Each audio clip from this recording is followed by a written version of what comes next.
시작하기 전에 구독을 눌러주신 분들에게 감사의 말씀을 드립니다.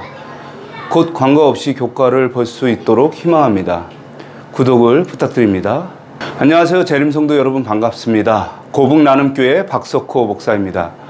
오늘도 방송에 참여하신 여러분의 삶에 하나님의 사랑이 임하기를 바랍니다. 이번 주는 제2과입니다. 불붙은 떨기나무. 기억절 말씀은 여호와께서 이르시되 내가 애굽에 있는 내 백성의 고통을 분명히 보고 그들이 그들의 감독자로 말미암아 부르짖음을 듣고 그 근심을 알고 내가 내려가서 그들을 애굽인의 손에서 건져내고 그들을 그 땅에서 인도하여 아름답고 광대한 땅, 젖과 꿀이 흐르는 땅에 데려가려 하노라. 출애굽기 3장 7절에서 8절. 모세는 미디안 광야에서 양을 치던 평범한 날에 인생의 전환점을 만났습니다. 그는 떨기나무에 불이 붙었지만 사라지지 않는 기이한 장면을 보았습니다. 자연을 아는 모세였기에 그것이 평범한 현상이 아니라는 것을 직감했습니다. 그 불은 하나님의 임재였고 하나님께서 모세를 향해 다가오시는 순간이었습니다. 우리도 때로 평범한 삶 속에서 예기치 않게 하나님을 만날 수 있습니다. 그 만남은 하나님께서 우리의 삶의 궤도를 바꾸시려는 것일 수도 있습니다. 하나님은 모세에게 말씀하십니다. 내가 너를 바로에게 보내어 내 백성 이스라엘 자손을 애굽에서 인도하여 내게 하리라. 출애굽기 3장 10절. 이 부르심은 사명을 위한 부르심입니다. 하나님은 그분의 나라를 위한 일에 동참하라고 우리를 부르십니다. 하지만 모세는 그 부르심에 즉각적으로 반응하지 않았습니다. 오히려 그는 말합니다. 내가 누구이기에 바로에게 가며. 그는 자신의 자격 부족, 말 주변 없음, 과거의 실패를 핑계로 듭니다. 이 모습을 통해 우리는 우리 자신의 모습을 볼 수 있습니다. 하나님께서 우리를 부르실 때 우리는 흔히 말합니다. 제가 할 수 있을까요? 그건 제 길이 아닌 것 같아요. 비록 모세는 처음에 하나님의 부르심을 반기지 않았지만 결국 순종합니다. 그리고 그의 순종을 통해 이스라엘 백성을 구원하는 놀라운 역사를 경험하게 됩니다. 하나님의 부르심은 때로 우리의 계획을 바꾸고 안전지대를 떠나게 하며 익숙한 것을 포기하게 만듭니다. 그러나 우리가 그분을 신뢰하고 따를 때 우리는 알게 됩니다. 하나님의 길이 나에게 가장 좋은 길이었다는 것을. 물론 그 길이 항상 평탄하지 않습니다. 모세에게도 광야가 있었고 반역하는 백성이 있었으며 두려움과 외로움도 있었습니다. 그러나 하나님의 임재는 그 모든 여정 속에 함께 하셨고 그를 이끌어 주셨습니다. 마찬가지로 우리 각자는 저마다 다른 방식으로 하나님의 일에 쓰임을 받을 수 있습니다. 그리고 어쩌면 우리를 향한 주님의 뜻이 우리의 인생의 최고의 길일 수 있습니다. 모세처럼 하나님의 부르심에 응답하는 삶을 기다리며 결정하고 경험하는 우리가 되기를 바랍니다. 1월 소지입니다. 불붙은 떨기나무. 모세는 미디안으로 도망친 뒤 40년간 양을 치는 조용한 삶을 살았습니다. 그는 결혼했고 두 아들을 두었고 장인의 집안에서 평안한 일상을 누렸습니다. 그러나 그 평온함은 단순한 휴식이 아니라 하나님의 준비 기간이었습니다. 하나님은 모세에게 대쟁투의 큰 그림을 보여주셨고 창조와 타락, 홍수와 구원의 계획을 깨닫게 하셨습니다.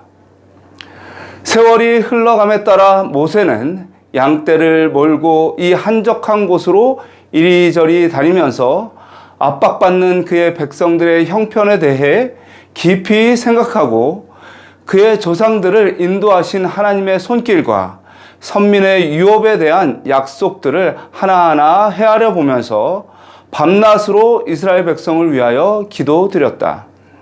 하늘의 천사들은 그의 주위에 그들의 빛을 비추어 주었다. 여기서 그는 성령의 감동하심을 입어 창세기를 기록하였다. 적막한 황야에서 보낸 오랜 세월은 모세와 그의 백성뿐 아니라 그 후 계속된 모든 시대를 통하여 이 세상에 풍성한 축복이 되었다. 부조와 선지자 251조. 모세가 성령의 감동으로 기록한 창세기는 성경 전체와 하나님의 구원 역사를 이해하는 데 꼭 필요한 기초입니다. 모세는 세상을 창조하시고 다스리시는 하나님, 그리고 죄로 인해 망가진 세상을 회복하시는 하나님에 대한 참된 진리를 우리에게 전했습니다. 모세가 썼던 하나님의 말씀은 지금도 살아있으며 우리를 진리와 구원의 길로 이끕니다. 한편 어느 날 모세는 호렙산에서 불에 타지만 사라지지 않는 떨기나무를 보게 됩니다. 그가 가까이 다가가자 하나님의 음성이 들립니다.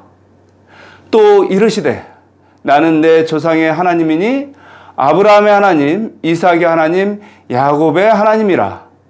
모세가 하나님 뵙기를 두려워하여 얼굴을 가리매. 출애굽기 3장 6절. 하나님은 자신을 언약의 하나님으로 소개하십니다. 나는 약속을 지키는 하나님이다. 내가 내 조상들에게 한 약속을 이제 이루려 한다. 그리고 너 모세를 통해 그 일을 행할 것이다. 모세는 이 말이 무슨 뜻인지 잘 알고 있었습니다. 그는 그의 조상들이 전해온 진리의 기별을 간직하고 기록했을 뿐만 아니라 구원의 역사의 중심에서 하나님의 뜻을 이루는 도구로 사용되어야 함을 안 것입니다. 하나님은 먼저 모세에게 과거의 언약을 상기시키고 다가올 사명의 문을 여십니다. 모세가 하나님의 사명을 맡기까지 걸린 시간은 무려 80년이었습니다. 인간의 눈으로 보면 너무 늦은 나이입니다. 그러나 하나님의 시간표는 약속하시고 성취하는 모든 시간이 완벽히 맞아 떨어집니다. 하나님은 조급하게 일을 시작하지 않으십니다. 모세의 삶 전체를 사용하여 하나님의 일을 이루신 것입니다. 우리는 이 말씀을 통해 중요한 교훈을 얻습니다. 하나님은 광야 같은 시간 속에서도 우리를 준비시키고 계십니다. 부르심은 하나님의 언약 안에서 이루어집니다. 하나님은 당신의 때에 반드시 부르시며 그 부르심은 의미 없는 것이 하나도 없습니다.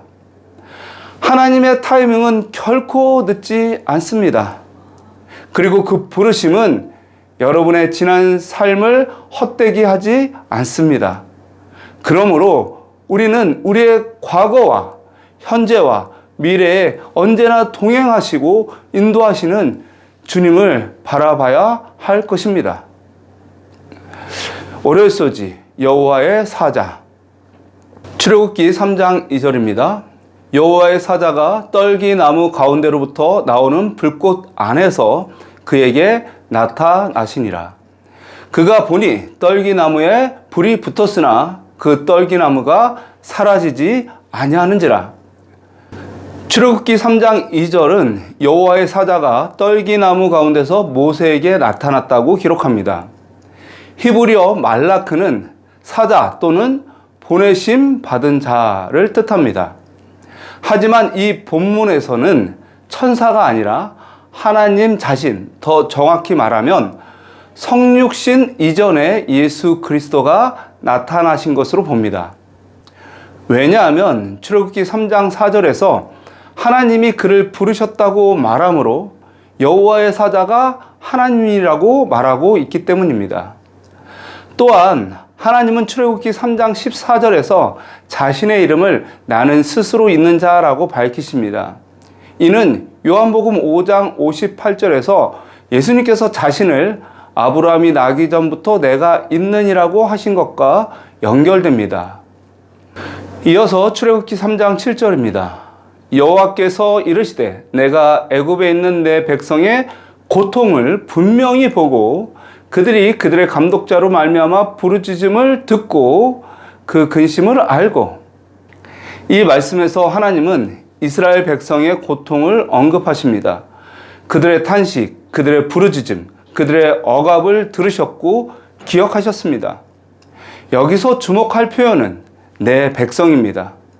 시내산에서 언약이 맺어지기 전임에도 불구하고 하나님은 그들을 이미 자신의 백성이라 부르셨습니다.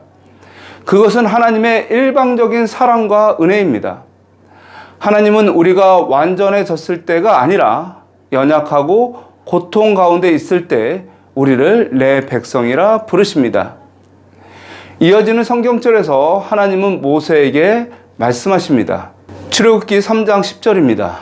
이제 내가 너를 바로에게 보내어 너에게 내 백성 이스라엘 자손을 애굽에서 인도하여 내게 하리라. 이 말씀 앞에 모세는 대답합니다. 출애굽기 3장 11절입니다.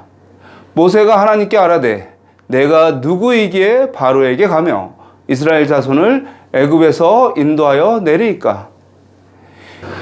이것은 자신의 부족을 아는 겸손에서 나온 질문입니다. 모세는 자신의 한계를 알고 있었고 하나님의 사명이 얼마나 막중한지를 깨닫고 있었습니다. 이처럼 하나님의 일을 감당하기 위해 필요한 첫 번째 조건은 자신의 부족을 아는 겸손이며 주님의 섭리 앞에 굴복할 줄 아는 경외의 마음입니다. 하나님의 부르심은 지금도 계속되고 있습니다. 그분은 사람들의 고통을 들으시고 기억하시며 구원의 복음을 전할 사람들로 우리를 부르시며 동일한 응답을 기다리십니다. 주님의 부르심에 겸손하게 응답하시는 저와 여러분 되시기를 바랍니다. 화요소지입니다. 여호와의 이름. 출애굽기 3장 13절에 모세가 하나님께 아뢰되 내가 이스라엘 자손에게 가서 이르기를 너희의 조상 하나님이 나를 너희에게 보내셨다 하면 그들이 내게 묻기를 그의 이름이 무엇이냐 하리니 내가 무엇이라고 그들에게 말하리이까? 14절 하나님이 모세에게 이르시되 나는 스스로 있는 자니라. 또 이르시되 너는 이스라엘 자손에게 이같이 이르기를 스스로 있는 자가 나를 너희에게 보내셨다 하라.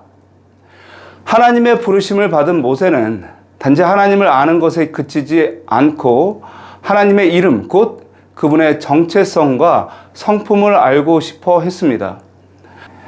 나는 나다. 에헤예 아셀 에헤예. 출애굽기 3장 14절. 이 말은 문자 그대로 번역하면 나는 스스로 있는 자, 내가 될 자는 내가 될 자이다 입니다. 여기에는 다음과 같은 깊은 의미가 담겨 있습니다. 첫 번째는 하나님의 자존성입니다. 그분은 스스로 존재하시며 누구에 의해서도 만들어지지 않습니다. 두 번째는 하나님의 불변성입니다. 과거에도 현재에도 미래에도 동일하신 분이십니다. 세 번째는 하나님의 임재입니다. 출애굽기 3장 12절에서 내가 반드시 너와 함께 있으리라는 약속과 동일한 동사 에헤예 아셀 에헤예를 사용하여 하나님은 멀리 계신 분이 아니라 통회하고 마음이 겸손한 자와 함께 하시는 분임을 강조하고 있습니다.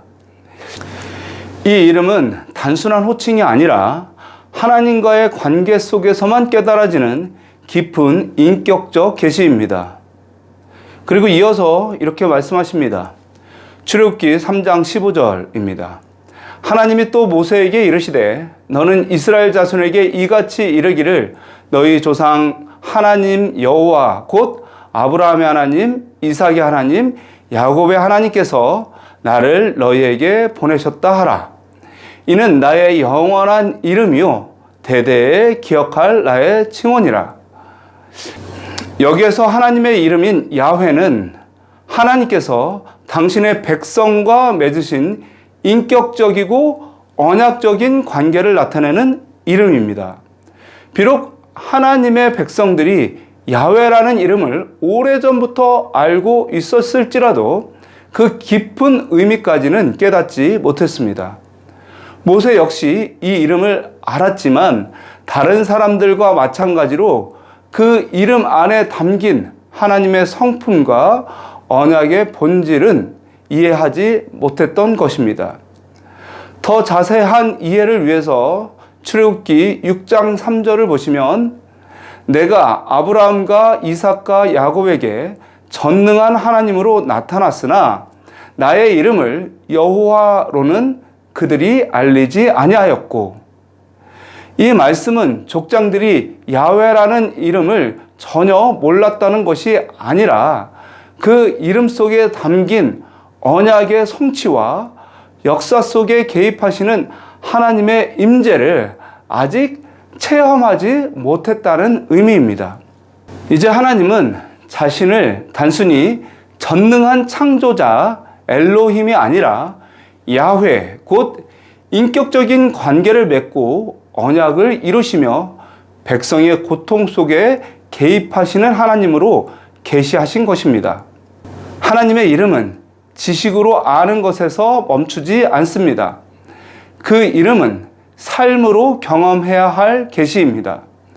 모세가 그 이름을 묻는 이유는 단순히 호기심 때문이 아닙니다.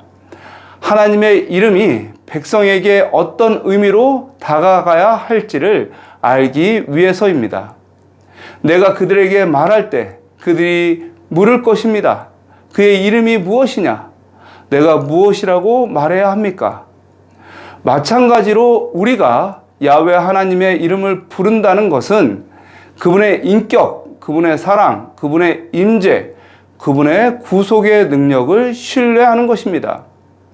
사랑하는 재림성도 여러분, 우리가 야훼의 이름을 부를 때 그것은 마법의 주문이 아니라 그분과의 관계에 대한 신앙 고백입니다. 요엘 선지자는 이렇게 말합니다. 누구든지 여호와의 이름을 부르는 자는 구원을 얻으리니. 요엘 2장 32절. 우리도 하나님의 이름을 부름으로 그분의 존재와 성품을 신뢰하고 우리 삶 가운데 역사하실 그 이름의 능력을 선포하여야 하겠습니다. 수요소지, 4개의 변명. 모세도 우리와 별반 다르지 않은 사람입니다. 그는 하나님께 부름을 받았지만 주저하고 망설이며 4번이나 변명합니다.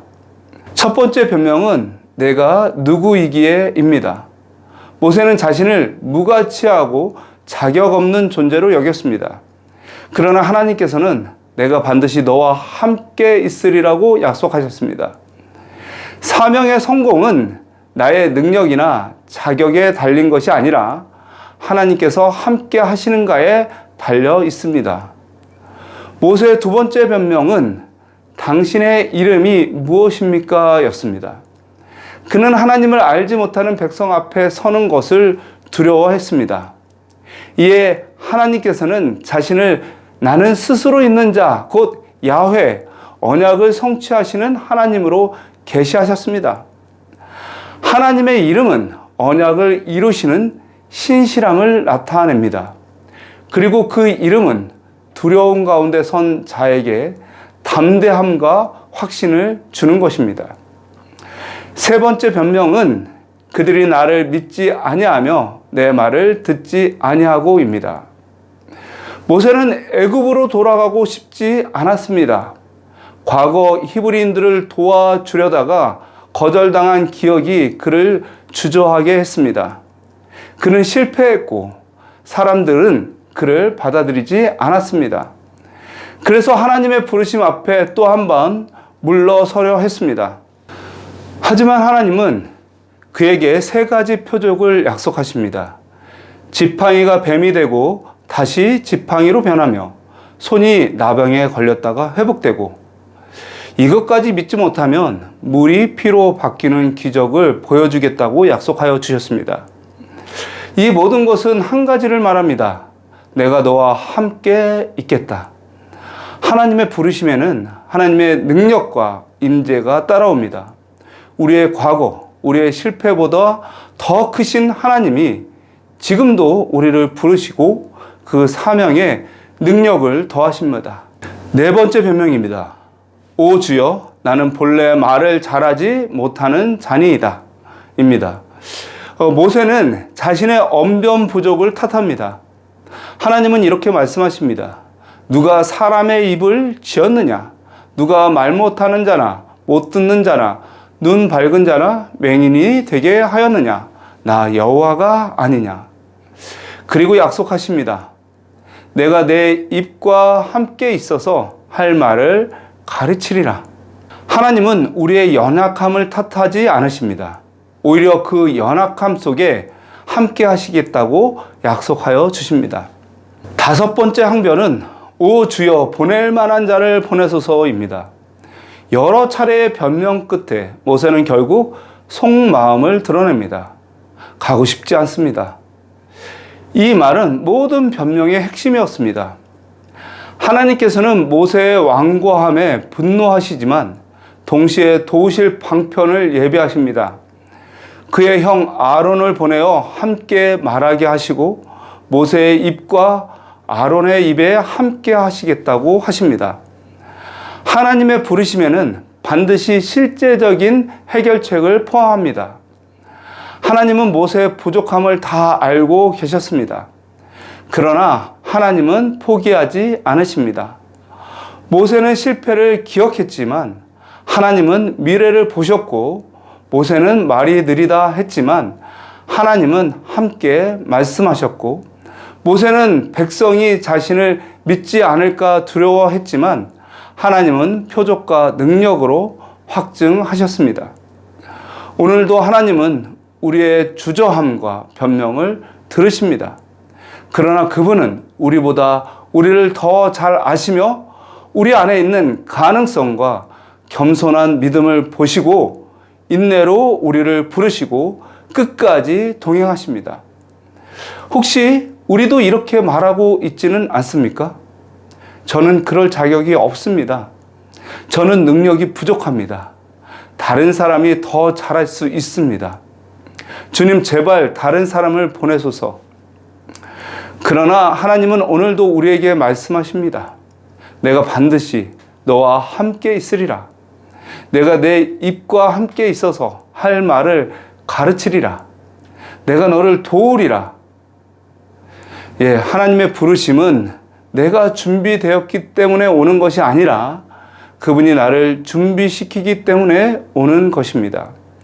혹시 하나님의 부르심의 사명 앞에서 망설이고 있다면 이 시간 그분의 인내와 격려 앞에 마음을 열어보시기 바랍니다.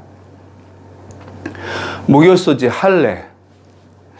출애굽기 4장 24절, 모세가 길을 가다가 숙소에 있을 때에 여호와께서 그를 만나사 그를 죽이려 하신지라. 25절, 십보라가 돌칼을 가져다가 그의 아들의 포피를 베어 그의 발에 갖다 대며 이르되 당신은 참으로 내게 피남편이로다 하니. 26절, 여호와께서 그를 놓아 주시니라. 그때 십보라가 피남편이라 함은 할례 때문이었더라. 오늘 본문은 성경을 읽는 많은 이들에게 충격과 당혹감을 주는 장면입니다. 하나님께서 분명히 모세를 부르셨고 이제 그는 그 부르심에 순종하여 애굽으로 가는 길에 나섰습니다. 그런데 갑자기 여호와께서 그 길에서 그를 만나 그를 죽이려고 하셨습니다. 도대체 무슨 일이 일어난 것입니까? 하나님은 아브라함과의 언약에서 모든 남자아이는 태어난 지 8일 만에 할례를 받을 것을 명령하셨습니다. 이것은 단순한 의식이 아니라 하나님의 백성됨의 표징, 즉 언약에 참여하는 증거였습니다. 그러나 모세는 자신의 막내 아들에게 할례를 시행하지 않았습니다. 그 이유는 분명치 않지만 전통적으로 아내 십보라와의 갈등 때문이었을 거라고 추측합니다. 십보라는 미디안 여인이었고 할례의 전통을 불편하게 여겼을 수도 있습니다. 모세는 하나님의 명령보다 가정 내의 갈등을 피하는 편안한 방법을 선택했을 것입니다. 그리고 그 결정은 그의 생명을 위협하는 결과로 이어졌던 것입니다. 본문은 매우 간결하면서도 극적인 방식으로 전개됩니다. 여호와께서 그를 만나 죽이려 하셨다가 십보라가 급히 아들에게 할례를 행하고 피 묻은 포피를 모세의 발에 댑니다. 십보라는 분노와 절망 섞인 말로 당신은 참으로 내게 피 남편이로다 라고 외칩니다. 십보라의 행동은 모세가 자신에게 부과된 영적 책임을 다하지 않았음을 보여주는 동시에 하나님 앞에서 그 책임을 대신 짊어진 행동이었습니다. 부좌선지자 255페이지는 이렇게 말하고 있습니다. 바로에게 나아가는 사명을 수행하는 가운데 모세는 큰 위험에 놓였으며 그의 생명은 거룩한 천사들의 보호를 통하여서만 보존될 수 있었다. 그러나 그가 알고 있는 의무를 등한히 하는 한 천사들의 보호를 받을 수 없기 때문에 결코 안전하지 못할 것이었다. 여기서 피는 두 가지 의미, 즉 속죄와 구원, 그리고 언약의 확증을 의미합니다. 그녀는 피 묻은 포피를 모세에 대었고 그 피는 속죄와 생명, 언약의 확증을 상징하는 것입니다. 언약의 피는 우리가 하나님의 백성이라는 표식이며 속죄의 피는 하나님의 진노를 거두고 우리를 살리는 은혜입니다. 더 나아가 이 이야기는 우리에게 깊은 교훈과 경고를 줍니다. 첫 번째, 지도자는 먼저 순종해야 한다. 모세는 이스라엘 백성을 하나님께 인도할 지도자로 부름을 받았습니다. 그러나 정작 그는 하나님의 가장 기본적인 명령조차 소홀히 했습니다. 하나님은 먼저 순종하는 본을 보이라고 말씀하십니다. 지도자의 영적 태만은 공동체 전체에 영향을 미칩니다. 두 번째, 알고도 하지 않는 태만. 그 태만은 하나님의 진노를 부릅니다. 모세는 할례의 중요성을 몰라서 무시한 것이 아닙니다. 알고 있었지만 미루고 타협하고 외면했습니다. 하나님은 이런 태도에 대해 심각하게 반응하십니다. 하나님은 사랑의 하나님이시지만 동시에 거룩하신 분이며 그분의 명령은 결코 가볍게 여겨지지 않습니다. 세 번째, 은혜는 순종을 통해 회복된다. 모세가 하나님의 진노 앞에 섰을 때 그의 아내 십보라가 순종함으로 위기를 피할 수 있었습니다. 위기의 순간, 회복은 순종을 통해 주어진 것입니다. 하나님은 지금도 우리가 다시 순종의 자리로 돌아올 때 기회를 주시고 회복의 길을 열어주십니다. 하나님은 우리에게 많은 진리를 가르쳐 주시고 또한 살 수 있는 많은 명령을 해 주셨습니다. 우리는 기도해야 하는 것을 압니다. 그러나 자꾸 미룹니다. 용서해야 함을 알면서도 마음의 문을 닫습니다. 우리는 때때로 전도와 섬김의 부르심 앞에 모른 척하고 있는 것입니다. 지연된 순종은 불순종이다 라는 말이 있습니다. 하나님은 오늘도 우리에게 말씀하십니다. 알고 있는 대로 행하라. 알고 있는 그 진리에 충실하라. 작은 순종이 큰 사명을 감당할 힘이 된다. 모세는 한때 하나님의 진노 아래 놓였지만 회개와 순종을 통해 다시 사명의 자리로 나아갔습니다. 우리 역시 부족하고 연약하지만 다시 순종의 길로 나아갈 때 하나님은 회복의 문을 여십니다. 이 말씀이 우리와 하나님과의 관계를 회복하는 귀한 말씀이 되었으면 좋겠습니다. 여기까지 교과 해설을 마치겠습니다. 시청해 주셔서 감사합니다. 주님의 은혜 안에 거하며 다음 주에 뵙겠습니다.